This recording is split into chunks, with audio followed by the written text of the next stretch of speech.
2020 audience. Welcome to the 2020 series presented by the New York Film Academy. I am Liz Hinlein, creative director and filmmaker.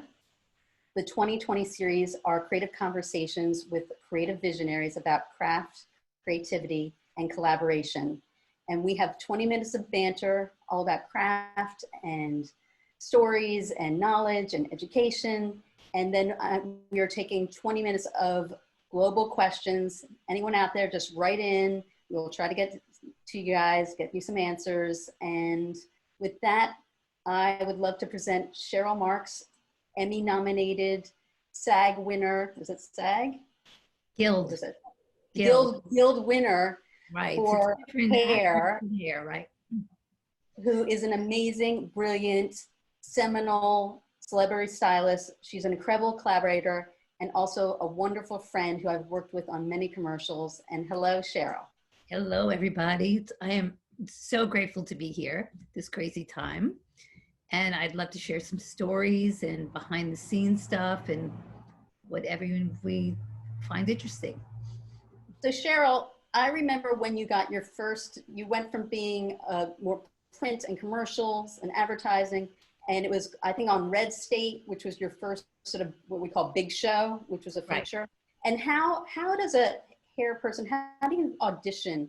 How do you audition for a hair job on like a big show? Well, Red State was directed by Kevin Smith. So it was, you know, a little bit nerve-wracking considering I haven't done a big movie. I got introduced through the project through a producer that thought I'd be right for it.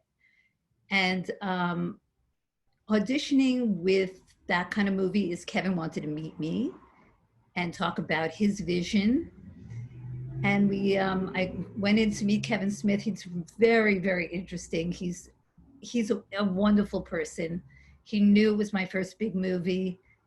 And we talked about the movie. And then I said, Kevin, please give me some direction for hair. And he said, I'm going to tell you one word. And he said the word Walmart. And that's all he said. And that was his whole description of hair for the whole movie. It was amazing. Did you have to prepare? Did you go in with like a book or with a, like, how does that work? Do you read the script and where are you going? Are you just seeing the movie in your head, or how do you work mechanically from that point? Well, we get the script and we do something called breaking down the script, meaning you break the looks down for each character. So right now, because of like computers and our iPads, I usually make a Pinterest board on my iPad. Actually, it's a little bit easier to maneuver than a computer. It's smaller. I have a mini, and I usually give that to the director, show my vision to the director and the costume designer, because every movie is a collaboration between what we call vanities, the costume, and the director. And so do you try to get a handle on, is it from the script that you're getting informed, or is it from like the past director's work? Like, what informs you creatively where you go or get inspired by? Definitely the script, 100% the script. My first words are like, where is it? Is it now? Is it today? Is it 2020? Or is it period? Or is it future? Is it contemporary hair? Do you want to like bang it up a bit? Like when I went to do Pitch Perfect, I got to do the second one, and they brought me on to really escalate the hair for all the, you know, the performers and things like that. So my questions are always right to the director about the script. So when they wanted you to elevate the hair from Pitch Perfect 1, like what was the what were they trying to say with that, really? Like what? At the time, I was very lucky. I did a small movie with Elizabeth Banks called Walk of Shame. It was a smaller movie. It was fantastic. It was my first movie with her.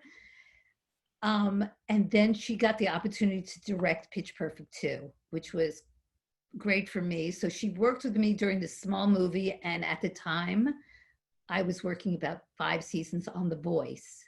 So she knew my work, that I could do performance hair.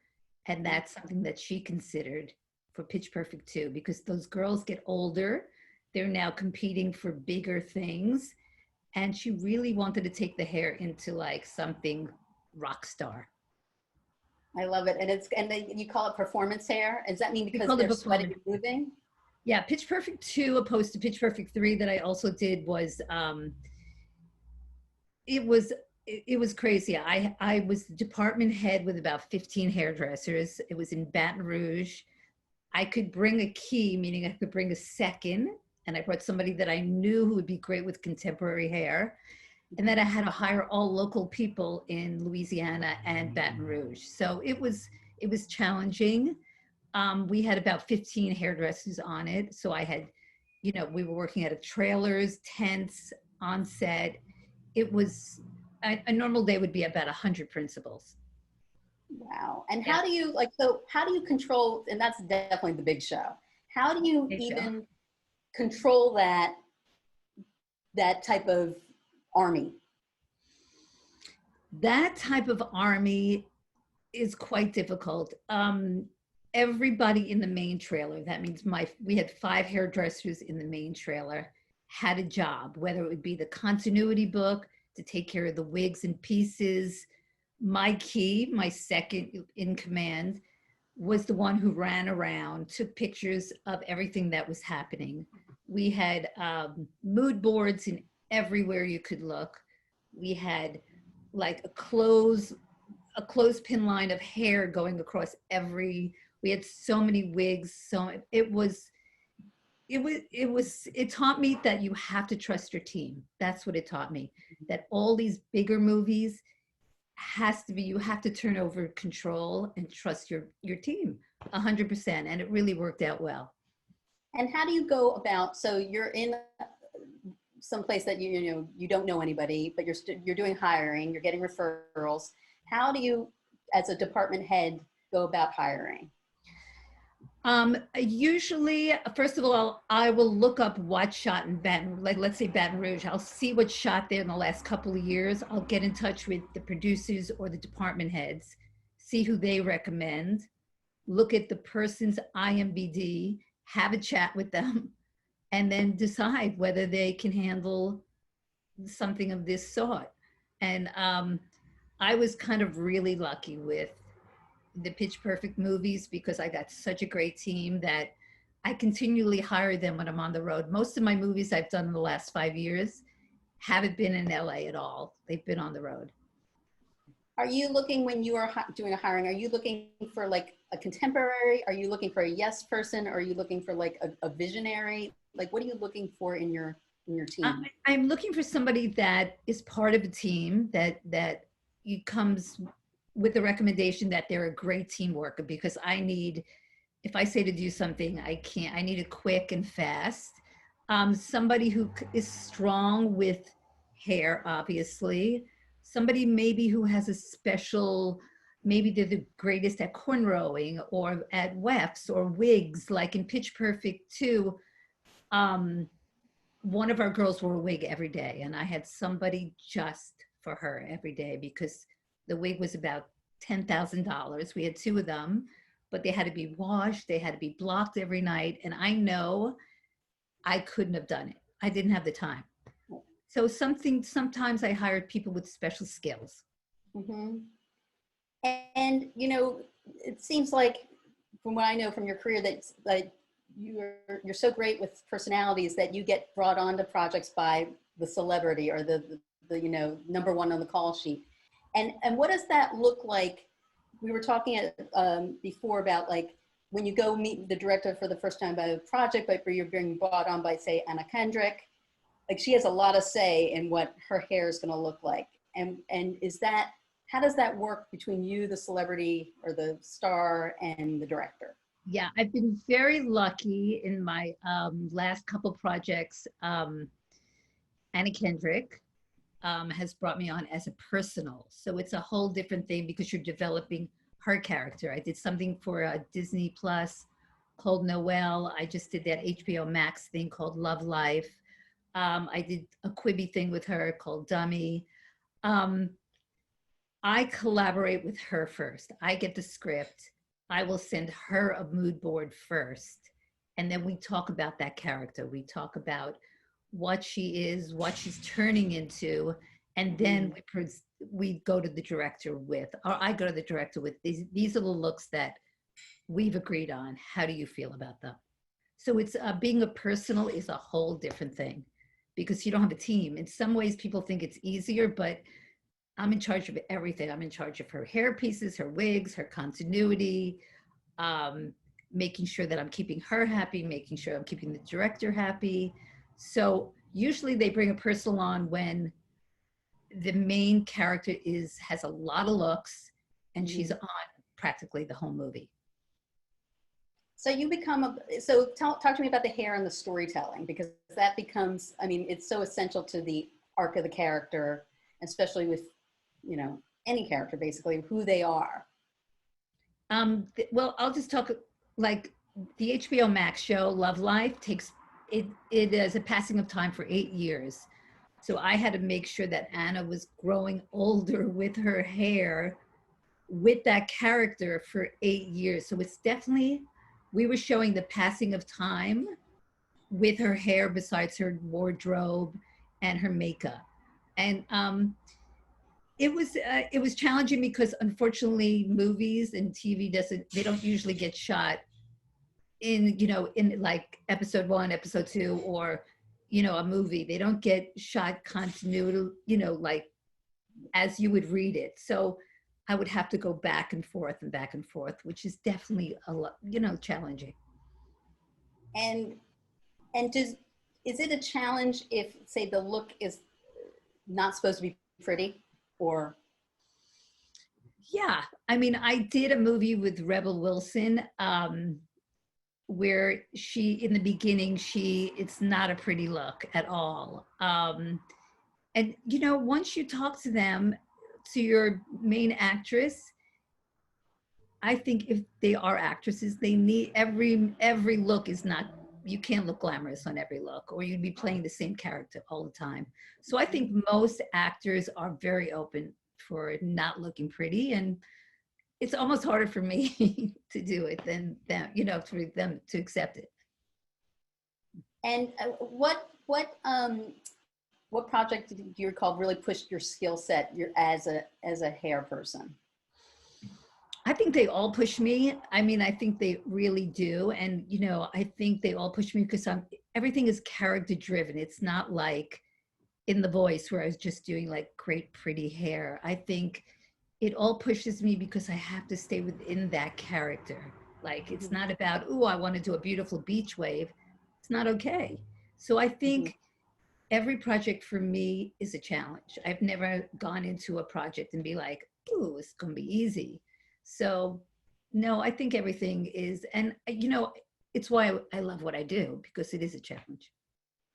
And how do you work with directors that really have no concept of, say, hair or makeup, or having a vocabulary of what they are visioning, or even know what it should look like? Right. I mean, I think because my first movie was with Kevin Smith, and he said to me, I don't know hair. That's why I'm giving you, like, I don't know it. But then I work with somebody like Elizabeth Banks, who is in the trailer every day, looking at what I'm doing, looking at my, you know, mood boards. But then I've worked with HBO Max on this Love Life, and our director, Sam Boyd, who wrote it, is a young director. And it took a little bit of explaining that how long hair actually takes. I really try to explain to them that most hairstyles, you have extensions, you have partial wigs. So nothing happens in the blink of an eye. It's not what you think. It might look like it's really easy, but that's good that it looks that way, but it doesn't happen. It's really, and every day talking to the second AD about, this is going to take me 40 minutes. You need to give me time so the whole crew doesn't run behind. So it's really communicating what you need. And how do you know, is this just from experience, how you know how long something will take to do? Is it, how do you approach that? I think it's from experience. I think I kind of know. The only thing is there's always a surprise. Like, you never know if your actor is going to come in with soaking wet hair. Like, I can't ask them, are you going to what, you know, I don't do that. So you kind of like give yourself an extra 5 minutes. And sure, a lot of times I surprise people and they walk out of the trailer early, which they're not ready. Then they yell at me for that. And then sometimes it takes me about 15 minutes longer and they're, come on, come on. You know, you never really judge, but I can, especially like with like Rebel Wilson, Anna Kendrick, Elizabeth Banks, I've worked with them so many times. I kind of know their hair really well. So there's no surprises. And what's, we were talking about it earlier, like what's the difference between working on a TV show like The Voice and then working on a movie with a script? Well, The Voice is a whole different thing because it's reality. So it's just pumping it out. But I've also done TV shows. I did Enlisted. I did How to Live with Your Parents. I've done some TV. And this HBO Max was, Anna's first TV thing. The thing with TV is that every 8 days or every week you get a new script. So you're working on, let's say, episode 1, but they hand you episode 2, and you have to start prepping for episode 2 because you're going to go right into episode 2. So I need to order hair pieces. I have to start thinking visually.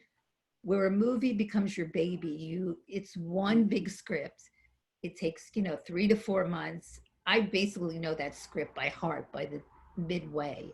So there's no surprises unless, of course, they change the script. But I find movies not easier, but for me, it's like more of a sense of security that I can really prep for a movie. And probably a little bit more satisfying. It sounds like with TV, you're always a little bit hurrying and catching up. You're always catching up, but I really loved doing the HBO Max show. It was really, we shot it all in New York. We got shut down March 13th. It was crazy, and they somehow finished it and it's on the air. But I found it really satisfying. I thought the team really worked as a team. It was hard, but again, I really loved shooting in New York, and I loved Anna's character, and I was working with New York people. I'm from New York, so it was a lot of fun, as well as, it was challenging, but I had a great time. What inspired you to go into this part of the profession? I think I was very lucky because I was a big print person. I've done Vogue, I've done every magazine. And, as you can see, the print world was shrinking a couple of years ago. Magazines were going out of business. Advertising was going online. A friend of mine, a makeup artist, kept saying to me, you need to be in the union, Mary, who I know you know. And I kept thinking, no, I don't want to. That's not what I want to do. And then I got the opportunity to do Red State. And I didn't realize how my life was going to change after that. I was very lucky. I was lucky. It was 2011. I walked on set. The movie turned over $1 million. So I got to go right into the union because we have a local union as well. It's pretty hard to get into now. So it kind of all worked in my favor. Like, it was impeccable timing. And also what geared you from, because when people think, oh, I want to do hair, they not necessarily think I want to do it in the entertainment business. They think I want to own a hair salon. Believe me, this was not my dream. It was, I started in New York. I worked for Vidal Sassoon. I did that whole apprenticeship program. I got sent to London. I got sent to Milan. I've had a lot of great things happen to me. I worked, when I got back from Europe, I joined the Orbe team. I got to work with Orbe for years. I got to build a huge portfolio, and that was my thing. I loved fashion. I went to do fashion shows. I had no idea as a New Yorker that I could even be a part of it. And it just happened. The transition happened so smoothly for me. It wasn't something that I said, oh, I want to be in those movies, like I want to do a movie. I had no idea of all the opportunities there are with hair. There's so many. And I've been very lucky where I've been part of every aspect of hair. I've worked in the salon, which I think is so important that you build a foundation. I've worked on TV, I've done runway, I've done fashion, and now I do TV and movies, which is a wonderful thing.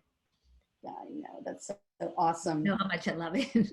I This know, I COVID's know. killing me. I'm gonna pull out some questions here.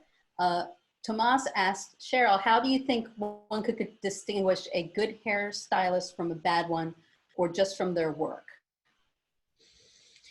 I think for me, a good hairstylist can do a little bit of everything. I think, especially when you join the union, you have to be trained a little bit in everything. You have to know wig work. You have to know a little bit of color. You have to know how to do extensions. You have to be able to do ethnic hair. You know, none of this like I do, just contemporary pretty hair. Um, and you have to be open. Like when I joined the union, my wigs, I definitely needed help. I took classes after classes. I asked people. You just have to like be hungry for it all, and your Right. attitude. So, but do you become a master of none if you sort of do a bit of everything?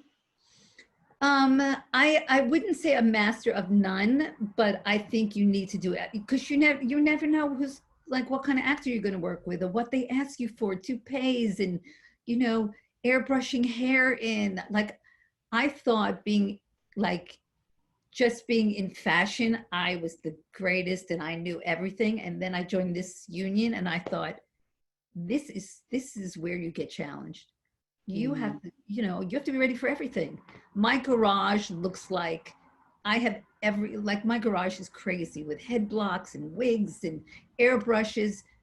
I can do it. Like I'm ready for everything. And you have to have Right. that. And I want people in my team who are like that. Mm-hmm. Jean asks, question for Miss Marks. What elements do you include in your mood board? Photos, drawings, imagery, like when you're presenting? Most of my mood boards are depending on the script. I just go into, I have a lot, I keep old magazines. I have books and books and books of, you know, inspiration. I have old Vogues. I just go online. I search I mean, people think, oh, give me a mood board tomorrow. And you're looking at them going, well, I think I'm going to be staying up all night. It takes hours. It's hours. Yeah. Yeah. Especially, you know, especially like if I'm doing one character, it takes hours and hours and hours of developing because you're developing a character and who knows what is in that director's head. That's Mm. you know, so it's a challenge, but it's a good question because I do a lot of research before I talk to the director and you know my actress. I mean, and what type of projects inspire you? Are you interested in doing like historical, like remakes or, you know, things You that know, are, it just depends on the script to me. It depends on the actors. It depends on the director. I don't want to say like I'm a hoe and I'll do it all, but there's nothing that it would take a lot for me to turn down a really good project. You know, I mean, I have turned down projects and I turned down a really big one right before COVID because it would have took me from New York to Europe, but I need downtime. I have a life, I have kids, you know, I need breathing time because I give so much to my project that I know if I don't go in healthy, there'll be no, you know, I mean, that's the only thing that where I turn down a job. so have you done a horror film? Well, Red State is kind of horror. Okay. It's kind of horror and bloody and all that stuff. But I haven't done a true like, you know, Friday the 13th. No, I haven't done. I do a lot of movies that I feel like last few movies I've done were romantic comedies, but I did do All the Bright Places with Elle Fanning. That was an interesting project because it was a book first that we turned into a script, and I got to work with Elle. So it was a whole different thing for me as well. That was a Netflix. And Rafaela asks, please talk a little bit about working with a production design group. Are you more in touch with the costume team than you are with the production designers? How does that work? I think I'm more in touch with the costume designer because dressing the same characters. And but the production designers, they inspire me so much. I cannot believe some of the stuff that I've seen them do. Um, in Noel, the production designers and the set dressers, they built a town in Whistler. It was amazing. I've seen things and they inspired me, and I guess I inspired them. So I think all the heads of teams definitely get together during the production meeting before you start, and we talk about what we're about to do. That's, yeah. I mean, and it's also, it's an evolving, as you get to know their sensibility and get inspired by them, it's an evolving. They inspire me all the time. They're so talented. Danielle asks, how do you suggest a producer find a qualified stylist for an ultra low budget feature film? Hairstylist. I think you can, 706, I'm part of 706, that's in the LA, 798 is New York. Post something like either on, they usually have their own Facebook pages. I would post something. I think also makeup stores always want, we go in there all the time. In LA, it's Nigel's Friends. In New York, I know it's the wardrobe company that has all the stuff, but I think go on their Facebook pages, pass the word around. There are a lot of people who are about to join the union. They just need film experience. A lot of people just need to be on set, because I could talk about it, but you have to, the only way to learn it, is to be on set. It's the only the way to learn this business. And what are the important lessons that you've learned, or the mistakes that you've learned from? I think the most important thing is communication between second ADs, first ADs, directors, and your cast. I also think picking a strong team that you trust. Sure, everybody makes mistakes. I haven't really made a big mistake on set, but your timing is so important. It's just keeping your team right there with you. But I think communication to me is probably the most important thing. And not being, we're the glam team. Sometimes, we're called below the line, but without us, a movie is just not the same.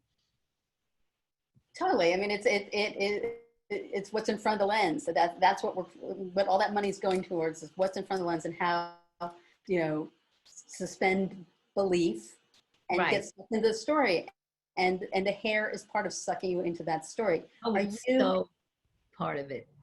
Are you totally like, is this now like a subconscious thing when you're looking at anything? Do you always sort of like half of your mind look at the hair of something you didn't do, just watching? It's been with me for I've been doing hair like, I when I go on the subway, I'm looking at it. When I'm not out and about too much these days, but it's something I'm always looking at. It's crazy, but it's crazy. But my life now is like, I feel like I still do a lot of private clients, but it's kind of building character now. It's like, I look at a film now and I get like, ooh, that's so good, or not so good. Or I look at, like a movie where the conditions are so bad and I'm like, oh God, thank God I'm not in the middle of the wilderness somewhere getting beat, in the freezing. Things. Or yes, I look at things totally different now. And this is an offshoot question. So how are major celebrities different than us? Wow. Major celebrities are very different. I'm very good with people, that. Their reality is a little bit different than we are. They make a lot of money. There's a lot of people around them. A lot of the smart ones will have a circle that they super trust. And fortunately, I'm in a couple of those circles.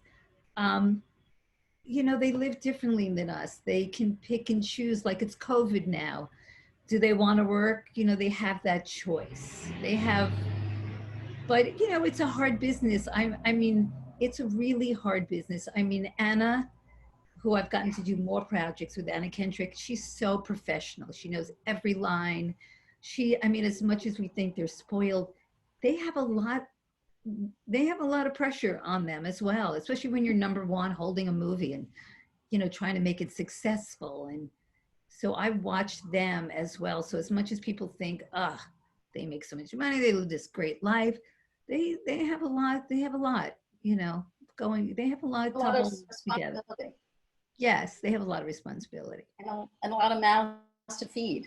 Oh, you know, and Yeah. it's so beautiful when I tell you when I'm on a project and I look around and I see 200 people employed, I'm like, yes, this is amazing. I love seeing that. It's just Yeah. like, I think what I've learned from them all is like, everybody just do your job. If everybody just does their job 100%, there's going to be no, you know, no conflict. Just do your job, everybody. And that's what I tell my team. We're the hair team. Don't comment on this, don't comment on that. Just, that's what I've learned from that. Stay in your lane. Stay in your Stay lane. I think that's why I'm successful too. It's like, I don't care. You're having problems. That's not concerning me. Exactly. Have you ever not reached an agreement, Eduardo asked, have you ever not reached an agreement with a director when it comes to the final look? Oh yeah. Oh yes. Um, yes. And usually the network gets involved. It becomes a thing, especially if the actor's pushing for it. So yes, yes, yes, yes. Especially when there's wigs involved. Yes. And it's a really hard position for me, but if I'm hired through the actor, I'm going to stay right there. If I'm hired through the network, I'm going to try to be the middleman. So it really depends where I'm at. But yes, for sure. And I'm always open, like, you know, working with Elizabeth Banks on Pitch Perfect, she had so many great ideas, and I'm like, you're right, let me take it down a notch. You know, she'd be like, oh no, too much, take it down. Yes. So yes, it happens all the time. It's never smooth sailing, especially when it's a glamour, you know, a glamour show or something. And then but you do at first, especially with wigs, I imagine testing and Yeah. getting sign-offs and all that. So do you bring in multiple ideas for, like, if we're gonna try this style wig, we're gonna try this style thing, or, you know, is that how it sort of falls out? Because wigs, most of the wigs I've been lucky to work with are custom made, so they're very expensive. So usually I'll show a picture of the style that I'm thinking. Usually I have my actor go to the wig maker, and then we do a wig test. And they will, you know, they'll say this, that, that, that. So we know what we're about to, you know, what's going to happen. And it still comes into a lot of conflict sometimes, because then you send the pictures to like HBO and they're like, but the director likes it. And I mean, it's a constant, but the camera test for big movies, I can't imagine not doing them. For Noelle, which was a really big Disney Plus movie, we did a lot of camera tests. And Russell Carpenter, who did the Titanic, was the DP on it. So it was very interesting working on that. And what did you find interesting about that experience? His, you know, what he saw, what Disney saw, what Anna saw. We were in Vancouver, we were in Whistler, we were outside in really extreme conditions. So it was making everybody happy, which was not easy. Masterful. Yeah. It was a really great experience for me. It was a long one, but it was great because it was, you know, I was her personal, but you know, Noelle, she was in so much of the movie. Right, she was in every scene. So every scene. Yeah, I mean, it's also, it must be so interesting, just, you know, as a creative, just watching other great creatives work. It's great. For me, it's so inspiring when I work with great makeup, costume, great DP. It's like, it takes my breath away. It's why I'm here, you know. And at this point, I can see what's, you know, who's great, who's not who's great, who's not, but who's confident and, you know, when we look onto the screen, what we see, like makeup now is a whole different thing, you know. So it's amazing to work with great people. Khalid asks, how did you get into the field of celebrity stylist? I think, how did I get in the field? I think like when I was doing print, I was with an agency called Cloutier for a million years. So I was doing, you know, celebrities then, but it's different. Doing print, you're like there for a day or two and then you go, bye-bye. When you're doing a movie, you see them more than anybody else in the world. You're with them 24/7 for 4 months. So I think, during doing Pitch Perfect 2, I worked with 10 of those girls, and then their careers became bigger. They could ask for me personally. And, you know, being with a celebrity, I mean, it's stressful, but you just got to do your craft. You just got to do, you know, Pitch Perfect 2, those girls did not know me. They were not happy that I was there in the beginning. So not only did I have to prove to Universal, I had to prove to Anna and Rebel that I was good. And it's just really knowing your craft, not backing off, not getting, like, of course you're nervous, but really standing what you do best. What would be your one advice for someone planning to go into this career path? Start with a salon, get your foundations really strong, get your haircut strong, get your blow dries strong, and go, you know, start doing the ultra low budget movies. Do them. I did a couple of them. You know, we did a couple of them. Go in slowly. Don't go in pounding. Go in slowly, because, I mean, it's just easier to ease into it than just getting into it cold. I can see the people that have done it, they don't really know how to use a blow dryer. You know, they don't know how to do haircuts. I get sometimes called on set just to do a haircut. It's not my movie, but the person is not great at haircutting. So I think really developing your skills before you jump in. Do those ultra low things. It's great. It's great. Your skills, your craft, and also, you know, going through commercials, you know, you know, thank God commercials have started because we're in COVID. And I just got to do a 10-day commercial, and it's great to do commercials. It's fabulous. It's very different. Most of them are very natural, but it's really a great way to like see how a production works. It's smaller. It's just great. I mean, it's really great. Exactly, because you learn how to work with the AD, you learn how to work with the rest of the crew. Agency. And, you know, and exactly, people up. And, you know, it is also, I think, but you are also masterful at reading the situation and being very Switzerland in any situation. And I think, you know, in these times where everybody has an opinion about everything, it is time to just keep it under lock and key. Yeah, it's the thing to stay in your lane again. But, you know, we're in different times now. Like before I started the commercial, I sent a list of things that I would feel safety. I needed this, and they were fine. So I think coming on set very prepared is also a great way to like come in and people will respect you. And this way you can stay calm and be the Switzerland. Exactly. So where can people find you, Cheryl, if they want to like reach out on your Insta or something like that? My Instagram, like Cheryl Marks. I have a website, cherylmarks.com. It shows all my agents and all that stuff. Yeah, Instagram, Facebook, everywhere. And I'm really happy to help people because I think I had a lot of questions while, you know, when I was joining the union, and really a lot of people helped me. So producers helped me, other hairdressers, makeup artists. And I think, you know, it can be overwhelming how to join the union and all that stuff. So I'm just so happy to help people. And, you know, reading a script, breaking down a script is something you have to learn. Continuity, it's a whole, that could be a whole other broadcast. Yeah. Who taught you all that? Because that is sort of different skill sets. It's such a different skill set. Again, you know, going on those low budgets, looking at a script. You know, I still love, they give it to you online, but I like a hard copy of everything, you know, really getting down, taking notes down and talking to other people. It's the only way you learn. I'm still that girl who will ask a million questions. You know, if I see a hairdo down there and that would, how did you do that?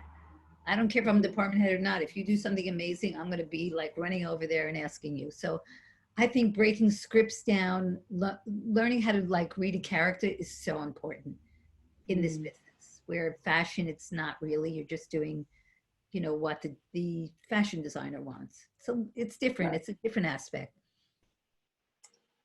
You've been so great, and now we are out of time.